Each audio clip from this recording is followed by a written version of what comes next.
as, no? So, sinasabi rito, may tapang kang tinatago.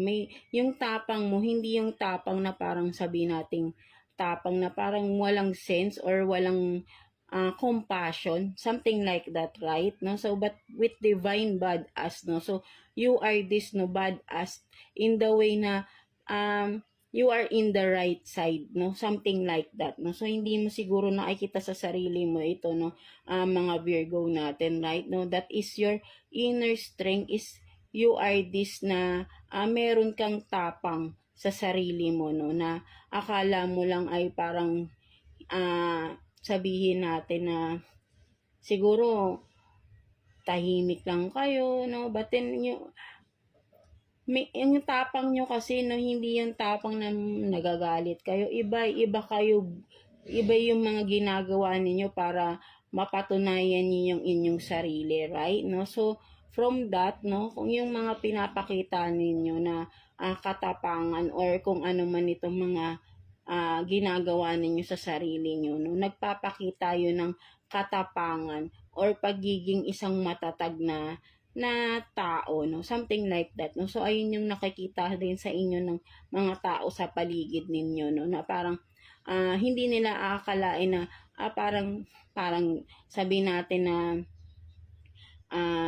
for some of you, sabihin natin parang pakit lang na, or parang sabihin nila walang alam yan, but then hindi nila alam ang inner strength mo, no?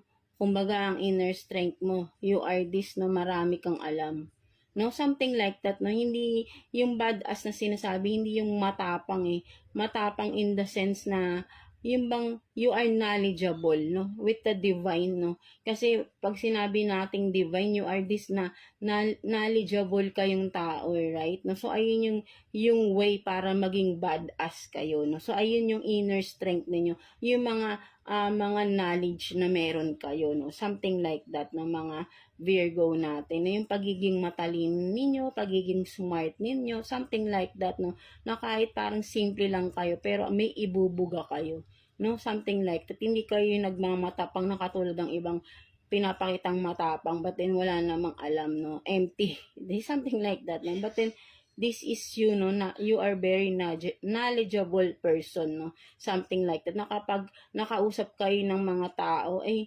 nagkakaroon sila ng knowing, no, something like that, na parang wow, parang mamamangha sila, no, 'di ba? Something like that ng mga Virgo natin. So, ayun yung nakikita ko for this card, no? That is your inner strength, your knowledge, no, sa iyong sarili, no? Something like that, no? Also, 'di